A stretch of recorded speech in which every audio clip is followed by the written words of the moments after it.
Catalyst education. So മക്കളെ, നിങ്ങളുടെ എക്സാമിന് ശ്രദ്ധിക്കേണ്ടതായിട്ടുള്ള ഇമ്പോർട്ടന്റ് 2 മാർക്ക് ടോപ്പിക്സ് ആണ് നമ്മൾ ഇവിടെ ഡിസ്കസ് ചെയ്യാൻ വേണ്ടിയിട്ട് പോകുന്നത്. അതായത് റിപ്പീറ്റഡ് ആയിട്ട് ചോദിച്ചു കണ്ടിട്ടുള്ള 2 മാർക്കിന്റെ ചോദ്യങ്ങളും അതിന്റെ ആൻസേഴ്സും ആണ് കേട്ടോ. സോ ഫസ്റ്റ് ക്വസ്റ്റ്യനിലേക്ക് പോവാം. ഫസ്റ്റ് ക്വസ്റ്റ്യൻ എന്ന് പറഞ്ഞിട്ടുണ്ടെങ്കിൽ എക്സ്പ്ലെയിൻ റീറ്റെയിൻഡ് ഏർണിംഗ്സ്. എന്താണ് റീറ്റെയിൻഡ് ഏർണിംഗ്സ് എന്നുള്ളത് എക്സ്പ്ലെയിൻ ചെയ്യാനാണ് നമ്മളോട് പറഞ്ഞിട്ടുള്ളത്. എല്ലായ്പ്പോഴും ചോദിക്കാറുള്ള ഒരു ടോപ്പിക്കാണ് കേട്ടോ. അപ്പോൾ 2 മാർക്കിന് എന്ന് പറയുമ്പോൾ നമ്മൾ അങ്ങനെ ഒരുപാടൊന്നും എക്സ്പ്ലെയിൻ ചെയ്യേണ്ട കാര്യമില്ല. ജസ്റ്റ് ഒന്ന് ആ ഒരു ടോപ്പിക് എന്താണ് എന്നുള്ളത് മാത്രം ഒന്ന് ക്ലിയർ ആക്കിയാൽ മതി. അപ്പൊ നോക്കിക്കോളൂ, it is that portion of net profit retain in the business for future use. അതായത് നമ്മുടെ നെറ്റ് പ്രോഫിറ്റിന്റെ ഒരു പോർഷൻ നമ്മുടെ ഷെയർ ഹോൾഡേഴ്സിന് നമ്മൾ അവരുടെ ലാഭവിഹിതമായിട്ട് ഡിവിഡൻഡ് ആയിട്ട് അവർക്ക് ഷെയർ ചെയ്ത് കൊടുക്കും, അവർക്ക് ഡിസ്ട്രിബ്യൂട്ട് ചെയ്ത് കൊടുക്കും. അതുപോലെ തന്നെ അതിന്റെ ഒരു പോർഷൻ നമ്മുടെ ബിസിനസ്സിൽ തന്നെ എന്തെങ്കിലും ഫ്യൂച്ചറിൽ ആവശ്യങ്ങൾ വന്നാലോ എന്ന് വിചാരിച്ച് നമ്മൾ എടുത്തു വെക്കും. ആ എടുത്തു വെക്കുന്ന നെറ്റ് പ്രോഫിറ്റിന്റെ പോർഷനെയാണ് നമ്മൾ റീറ്റെയിൻഡ് ഏർണിംഗ്സ് എന്ന് വിളിക്കുന്നത് കേട്ടോ. It is A source of internal financing. So ഒരു ബിസിനസ്സിന് എന്തെങ്കിലും ഫണ്ടിന്റെ ഇഷ്യൂ വന്നിട്ടുണ്ടെങ്കിൽ അതിന് ഈ ഒരു ഫണ്ട് യൂസ് ചെയ്യാവുന്നതാണ്. അതുകൊണ്ട് തന്നെ നമ്മൾ അതിനെ ഇന്റേണൽ ഫിനാൻസിങ് എന്ന് വിളിക്കാറുണ്ട്.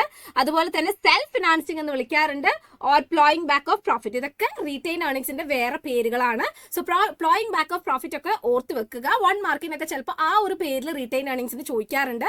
അപ്പൊ പേര് എന്ത് ചെയ്യരുത്, മറന്നു പോകരുത്. അപ്പൊ ഈ ഒരു 2 മാർക്ക് ക്വസ്റ്റ്യൻ എന്തായാലും പഠിച്ചു വെക്കുക. സോ നെക്സ്റ്റ് ക്വസ്റ്റ്യനിലേക്ക് പോവാം. Explain social responsibility of business. എന്താണ് നമ്മുടെ സോഷ്യൽ റെസ്പോൺസിബിലിറ്റി ഓഫ് ബിസിനസ് എന്ന് പറയുന്ന ഒരു ചാപ്റ്റർ തന്നെ നമ്മൾ പഠിക്കുന്നുണ്ട്. അതൊരു 2 മാർക്കിനെ എക്സ്പ്ലെയിൻ ചെയ്യാനാണ് നമ്മളോട് ചോദിച്ചിട്ടുള്ളത്. അപ്പൊ നമുക്കറിയാം എന്താണ് സോഷ്യൽ റെസ്പോൺസിബിലിറ്റി ഓഫ് ബിസിനസ് എന്നുള്ളത് അല്ലെ. ബിസിനസ് എന്ന് പറയുന്നത് ഒരു സോഷ്യൽ ഇൻസ്റ്റിറ്റ്യൂഷൻ ആണ്, അതായത് സമൂഹത്തിൽ പ്രവർത്തിക്കുന്ന ഒരു സ്ഥാപനമാണ് ബിസിനസ് എന്ന് പറയുന്നത്. സോ അങ്ങനെ പ്രവർത്തിക്കുന്ന സമയത്ത് അതിന്റെ ചുറ്റുമുള്ള സമൂഹത്തിനോട് ബിസിനസ്സിന് എന്തുണ്ട്, കുറച്ച് കടമകളുണ്ട്. അതിനെ തന്നെയാണ് നമ്മൾ സോഷ്യൽ റെസ്പോൺസിബിലിറ്റി എന്ന് പറയുന്നത് കേട്ടോ. അപ്പൊ നോക്കിക്കോ, social responsibility of business means the duty of a business to work for the welfare of the society along with earning profit. അതായത് ബിസിനസ് പ്രവർത്തിക്കുന്നത് ഓഫ് കോഴ്സ് എന്തിനു വേണ്ടിയിട്ടാണ്, ലാഭം ഉണ്ടാക്കാൻ വേണ്ടിയിട്ടാണ്. അതിന്റെ കൂടെ തന്നെ സമൂഹത്തിന്റെ വെൽഫെയറിന് വേണ്ടിയിട്ടും കൂടിയിട്ട് എന്ത് ചെയ്യുക, പ്രവർത്തിക്കുക. അതാണ് എന്ത് social responsibility of business. And also അതിൽ ഇങ്ങനെ പറയുന്നുണ്ട്, it should act ethically, protect the environment and contribute to the development of society. അതായത് ബിസിനസ് ചെയ്യുന്ന സമയത്ത് അതെന്ത് ചെയ്യണം, എത്തിക്കലി ആക്ട് ചെയ്യണം, ചുറ്റുമുള്ള ആൾക്കാരോട് എത്തിക്കലായിട്ട് ബിഹേവ് ചെയ്യണം. അതുപോലെ തന്നെ എൻവയോൺമെന്റൽ പ്രൊട്ടക്ഷൻ ശ്രദ്ധിക്കണം. അതുപോലെ തന്നെ ആ ഒരു സൊസൈറ്റിന്റെ ഡെവലപ്മെന്റിന് വേണ്ടിയിട്ടുള്ള കാര്യങ്ങൾ കോൺട്രിബ്യൂട്ട് ചെയ്യുകയും വേണം. സോ ഇതിനെയൊക്കെ കൂടിയാണ് നമ്മൾ all together social responsibility of a business എന്ന് വിളിക്കുന്നത്. ഒരു 2 മാർക്കിന് എക്സ്പ്ലെയിൻ ചെയ്യാൻ വേണ്ടിയിട്ടുള്ള കാര്യങ്ങൾ മാത്രം നോട്ട് ചെയ്ത് വെച്ചാൽ മതി കേട്ടോ. സോ നെക്സ്റ്റ് ക്വസ്റ്റ്യനിലേക്ക് പോവാം. What is business ethics? അതാണ് നമ്മുടെ നെക്സ്റ്റ് ക്വസ്റ്റ്യൻ കേട്ടോ, 2 മാർക്കിന്റെ. എന്താണ് business ethics?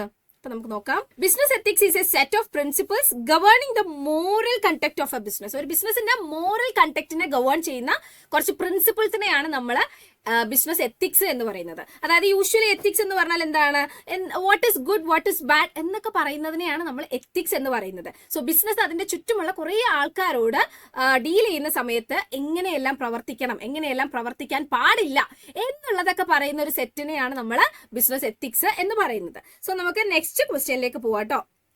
Next question is what is factoring? Repeated ആയിട്ട് ചോദിക്കുന്ന ഒരു 2 മാർക്ക് ക്വസ്റ്റ്യൻ ആണ്. എന്താണ് ഫാക്ടറിംഗ് എന്നുള്ളത്? നമ്മൾ സോഴ്സ് ഓഫ് ബിസിനസ് ഫിനാൻസ് പഠിക്കുന്നുണ്ട്, അതിൽ ഒരു സോഴ്സ് ആണ് ഫാക്ടറിംഗ് എന്നുള്ളത്. സോ സിമ്പിൾ ആക്കിയിട്ട് പഠിച്ചു വെക്കുക.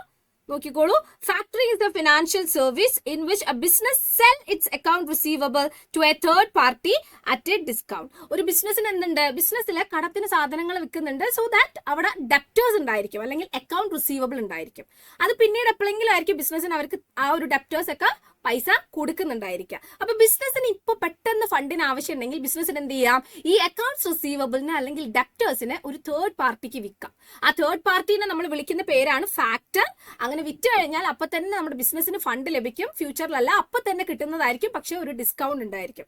ഇപ്പൊ 5 ലക്ഷമാണ് നമ്മുടെ ബിസിനസിന്റെ ഡെപ്റ്റേഴ്സ് എന്നുണ്ടെങ്കിൽ അത് ആ ഫാക്ടറിന് സെല് ചെയ്യുന്ന സമയത്ത് ചിലപ്പോൾ 4,50,000-ആയിരിക്കും സെല് ചെയ്യുന്നുണ്ടായിരിക്കും. അത്രേ കിട്ടുന്നുണ്ടാവുള്ളൂ, ബാക്കി ചാർജ് അവരെടുക്കും. സോ അതാണ് ഫാക്ടറിംഗ് എന്ന് പറഞ്ഞ ഫിനാൻഷ്യൽ സർവീസ് ട്ടോ.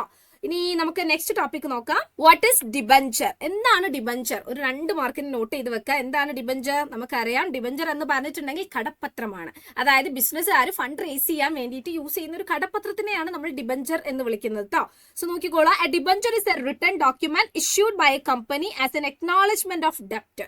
അതായത് കമ്പനീസ് ഇഷ്യൂ ചെയ്യുന്ന ഒരു ഡോക്യുമെന്റിനെയാണ് നമ്മൾ ഡിബഞ്ചർ എന്ന് പറയുന്നത്. ഇത് എന്ത് ഡോക്യുമെന്റ് ആണ്? അക്നോളജ് ഡെപ്റ്റ്, കടം അക്നോളജ് ചെയ്യുന്ന ആ ഒരു ഡോക്യുമെന്റിനെയാണ് നമ്മൾ ഡിബഞ്ചർ എന്ന് വിളിക്കുന്നത്. സോ കമ്പനീസിന് ഫണ്ട് ആവശ്യമുണ്ടെങ്കിൽ ഇത്തരത്തിലുള്ള ഡോക്യുമെന്റ്സ് ഇഷ്യൂ ചെയ്തിട്ട് അവർക്ക് എന്ത് ചെയ്താൽ മതി, ഫണ്ട് റേസ് ചെയ്താൽ മതി. ഇത് പിന്നീട് അവരെന്ത് ചെയ്യണം, ഫ്യൂച്ചറിൽ റീപേ ചെയ്യണം. ഓൾസോ അതിന് ഇൻട്രസ്റ്റ് ഉണ്ടായിരിക്കും, കടമാവുന്ന സമയത്ത് എന്തായാലും പലിശ ഉണ്ടായിരിക്കും. സോ ആ ഒരു പലിശയോടെ നമ്മൾ എന്ത് ചെയ്യേണ്ടി വരും, റീപേ ചെയ്യേണ്ടിയും വരും. സോ അതാണ് debenture. Next one, explain contract manufacturing. നിങ്ങൾക്ക് മോഡൽ എക്സാമിനും ചോദിച്ച ഒരു ടോപ്പിക്കാണ് എക്സ്പ്ലെയിൻ കോൺട്രാക്ട് മാനുഫാക്ചറിങ്. 2 മാർക്കിന്റെ ടോപ്പിക്കാണ് കേട്ടോ. സോ കോൺട്രാക്ട് മാനുഫാക്ചറിങ് എന്ന് പറഞ്ഞാൽ എന്താണ്? It means getting goods produced by another company according to the specifications of the main company. Main company പറയുന്ന സ്പെസിഫിക്കേഷൻസ് വെച്ചിട്ട് പ്രോഡക്റ്റ് പ്രൊഡ്യൂസ് ചെയ്ത് കൊടുക്കുകയാണ് മറ്റേ ഒരു കമ്പനി. അതിനെയാണ് നമ്മൾ കോൺട്രാക്ട് മാനുഫാക്ചറിങ് എന്ന് പറയുന്നത്. സോ ഒരു കോൺട്രാക്ടിന്റെ ബേസിസിലായിരിക്കും അവിടെ പ്രവർത്തിക്കുന്നുണ്ടായിരിക്കാം. മെയിൻ കമ്പനി ഉണ്ടായിരിക്കും, അതുപോലെ തന്നെ വേറൊരു കമ്പനി ഉണ്ടായിരിക്കും. മെയിൻ കമ്പനി പറയുന്ന ആ ഒരു സ്പെസിഫിക്കേഷൻ ഒക്കെ വെച്ചിട്ടാണ് മറ്റേ കമ്പനി എന്ത് ചെയ്യുന്നുണ്ടായിരിക്കുക, ആ ഒരു പ്രോഡക്റ്റ് പ്രൊഡ്യൂസ് ചെയ്ത് കൊടുക്കുന്നുണ്ടായിരിക്കുക. സോ ആ ഒരു സെറ്റപ്പിനെയാണ് നമ്മൾ കോൺട്രാക്ട് മാനുഫാക്ചറിങ് എന്ന് പറയുന്നത്. സോ നെക്സ്റ്റ് വൺ എന്താണ് മക്കളെ? Describe various types of itinerant retailers. Itinerant റീറ്റെയിലേഴ്സിന്റെ വേരിയസ് ടൈപ്സ് ഒന്ന് ഡിസ്ക്രൈബ് ചെയ്യാനാണ് പറഞ്ഞിട്ടുള്ളത്. പക്ഷെ നമുക്ക് 2 മാർക്കിനെ ചോദിക്കുന്നുള്ളൂ, അതുകൊണ്ട് നമ്മൾ ഡിസ്ക്രൈബ് ചെയ്യേണ്ട കാര്യമൊന്നുമില്ല. വേരിയസ് ടൈപ്സ് ജസ്റ്റ് ഒന്ന് നമുക്ക് പോയിന്റ് ഔട്ട് ചെയ്യാം കേട്ടോ. എന്തൊക്കെയാണ് various types? Peddlers and hawkers വരുന്നുണ്ട്, മാർക്കറ്റ് ട്രേഡേഴ്സ് വരുന്നുണ്ട്, അതുപോലെ തന്നെ സ്ട്രീറ്റ് ട്രേഡേഴ്സ്, ചീപ്പ് ജാക്സ്. ഇതാണ് നമ്മുടെ ഇറ്റിനറന്റ് റീറ്റെയിലേഴ്സിന്റെ 4 ഇമ്പോർട്ടന്റ് ടൈപ്സ് എന്ന് പറയുന്നത്.